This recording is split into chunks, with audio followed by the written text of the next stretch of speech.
One. Hello, good afternoon, everyone. This is Mr. Albert Benehan. I'm the chair of the Student and Family. Today's June 18, 2020. It's a pleasure to announce today's going to be one of my last Student Family Committee for the year. So I like whoever's going to be in this meeting. I want my committee to introduce myself, and whoever is not committee, please introduce yourself so I can know who's in with this meeting, please.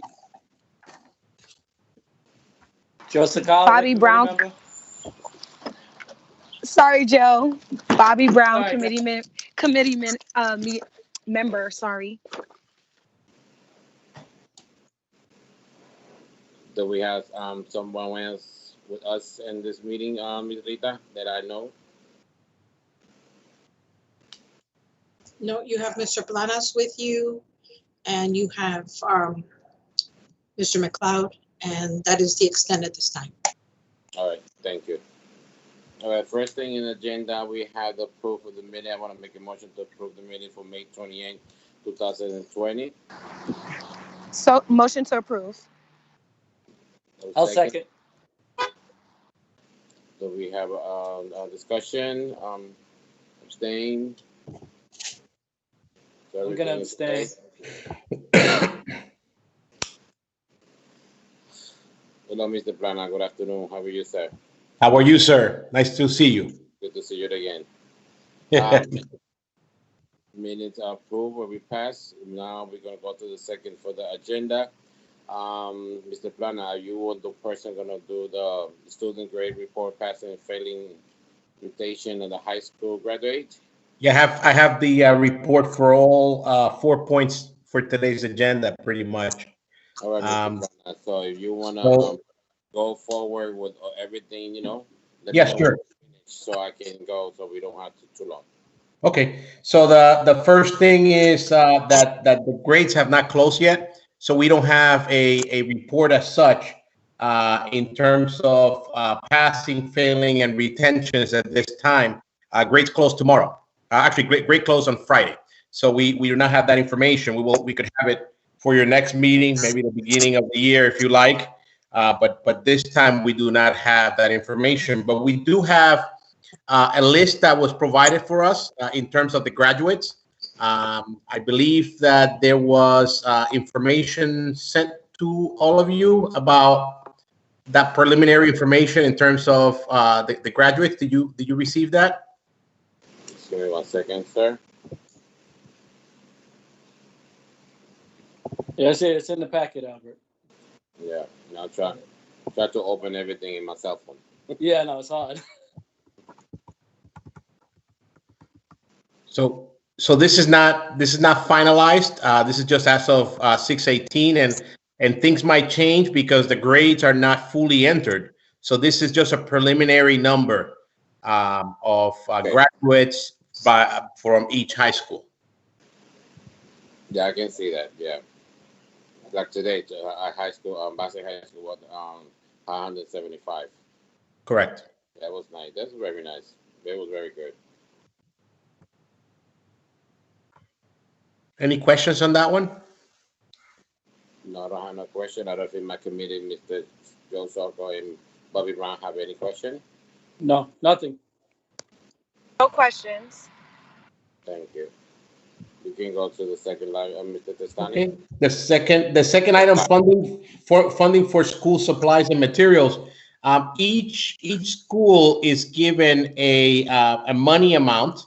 It's basically $20 for each student that they have, and this is a projected number that Ms. Siegel does every year, and that allocation model sheet is in your packet, and so you could see that basically what they have done is looking at the projections for next year, the number of students that will be in the school.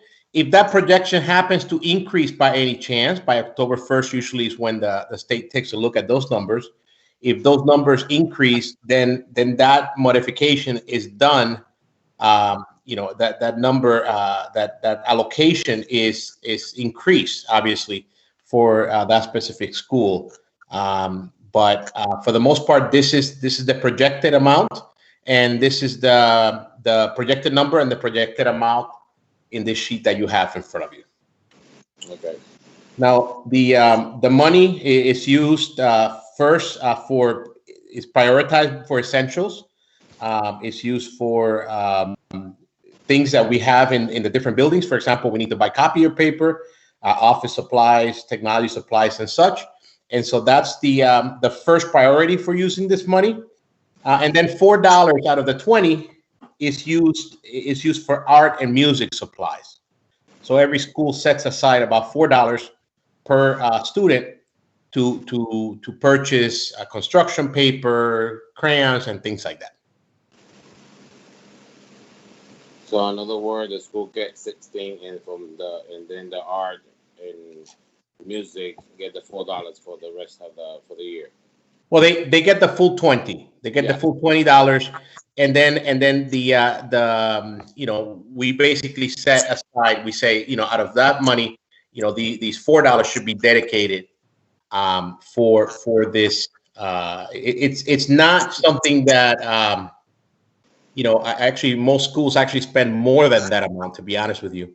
But it's something that is told to each school that $4 should be spent for art and music. No, I know they're very expensive, because sometimes when they order the whatever company, and it's very expensive.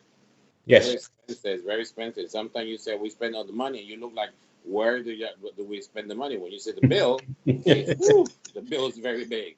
Yeah. I know, because when I order for the parent things, WB mentioned, the bill was, oh Lord, I know, I got you. It's true. Exactly. Any question, Mr. Joe and Ms. Brown?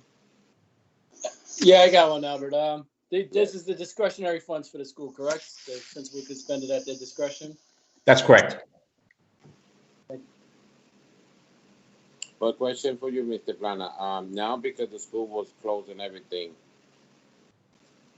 question, the money they don't spend, because when we start closing the school, that will be extra money for the next year for the school too? Whatever we're going to receive when we come back, plus the extra one they don't use when the school was closing. Would it be rolled over to next year? I am not certain about that, so I could find that out for you if you like. Yes, please. Right, Mr. Joe? Yeah, and I really can't imagine that somebody didn't spend their money, because they're giving that all in the beginning of the year. That's correct. So I imagine the principal, because they don't have to go through the process of approval with the chairs, like we're used to having money left on the table for the parent allocations because they got to work together. But the principal got so discouraged. I'd be real surprised if one or two principals left any money on the table. Yeah. I agree with you. I was one of those principals that didn't want to wait until the actually it was April 1st deadline to put my order in, because it gets crazy after that. So I placed my orders early on, and especially art, you need to have art supplies all the time. So. Right. Yeah, so if you could just check to see if anybody did leave any money on the table, and if they could get that money rolled over to any other circumstances beyond their control or whatever. I will do that. So I would like to, Mr. Plana, when we come back, it's possible the same way we did for the Title I in the grant money. So we know for the next meeting, can you bring me how much money the school received, like the one you showed me just now, and how much money they got left when they closed in March, to see the difference? Sure. Feel free to request that, through Mr. Stefani's office, and I'll start researching on that, right away. Yeah. All right. Sounds good. Thank you, Mr. Plana. All right, now we have, I believe, is the parent survey. Actually, parent convention funding, is that the parent convention? Yes, please. Sorry. Yes. Yeah. So the parent convention, as you know, Mr. Testani approved the rollover of this money from the allocation from this year into next year. So next year, the parent convention will have the 9,000 from this year plus the 9,000 for next year. So it'll be 18,000 altogether. And obviously, we have to send how we're going to spend that money, obviously, to Mrs. Estani for his approval. So, but you do have 18,000, which is fantastic. Yeah, no, I'm very happy. So we had to plan what we can do or any training or something like that for the parents, especially all the PAC and PTSO leaders that need to have a good training, how we can help them with that because everything's for the parents. So me and Joe and my committee, we'll be on top of that. You know, I'm very happy we don't lose that money, but at least we got it there. That's a good thing. Thank you, for your help and Mr. Destani and my committee. Sounds great. Sounds great. Yeah. Okay. Now for the parent survey result, please. So there's not much to review. It's just more review for you guys. You have the 6 questions, and the information is right in the packet. You could see the responses and how parents basically answer these questions. So you could preview those, and you could ask any questions. Obviously, I really don't have anything to report except for you guys to look at the questions themselves. Through you, Mr. Chair, I got a question. Yeah, Mr. Joe. Is the survey open-ended and more answers coming in as we go along, or is the survey closed off and is that just static? I believe it's still open because it says as of 6/16/20. Right. So I believe it's still there, but I could double check that for you. Right. Yeah, please, because we got about the reopening committees, and we're looking to have another survey as well. Sounds good. We got about looking at the first one, 3,300. Hope to get about 3,300 responses. Am I correct? That's correct.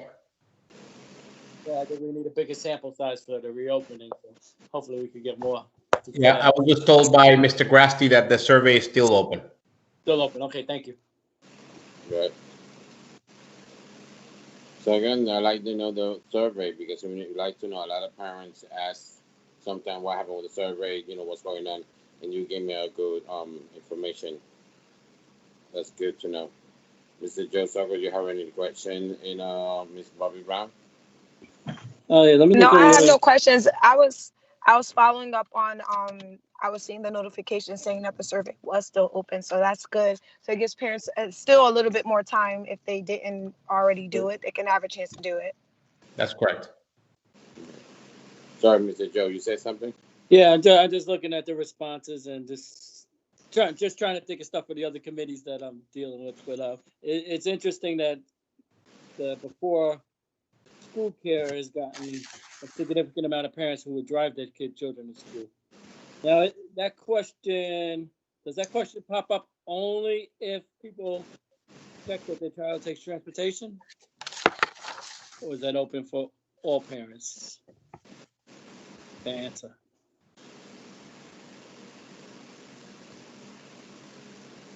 Plastic, did you get the question? That question? I'm not certain about that. I will have to rely on.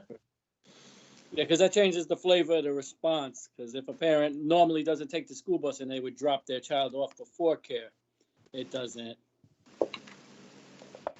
I could ask that if question number 6 is only open if you are driving if your student's on the bus.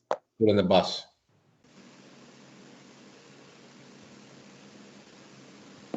Thank you. Not a problem.